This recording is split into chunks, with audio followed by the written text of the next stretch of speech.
All right, the Chicago Cubs, for one, I do not believe are cursed. But there's a lot of evidence, if you are a kind of person who believes in curses, to support your opinion that they might be.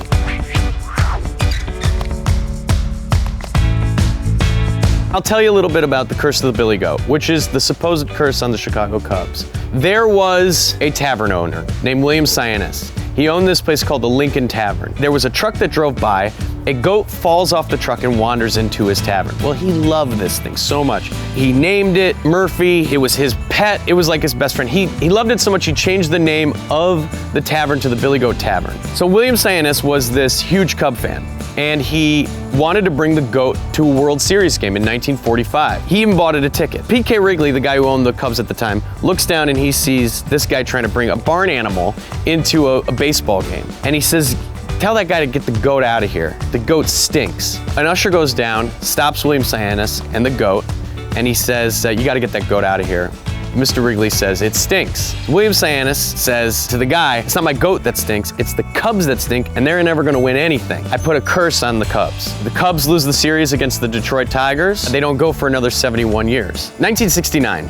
Cubs are best team in baseball. Looks like they're gonna go all the way. They go to Shea Stadium to face the New York Mets for a 2-game series in September. The captain of the team, Ron Santo, third baseman, known for clicking his heels when they win, standing in the on-deck circle ready to bat, and a black cat comes out of nowhere and runs across his legs and into the Cubs dugout.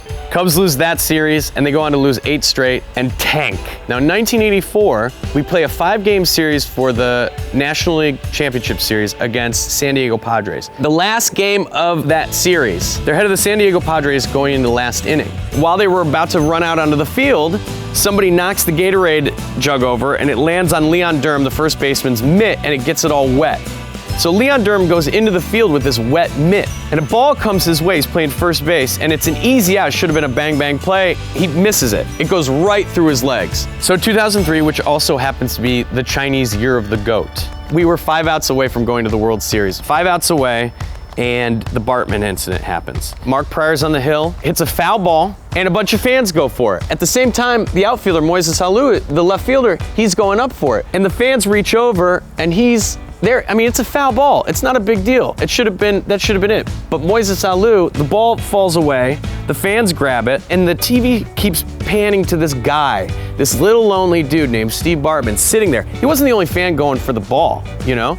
And they say, basically, well, like, this guy did it.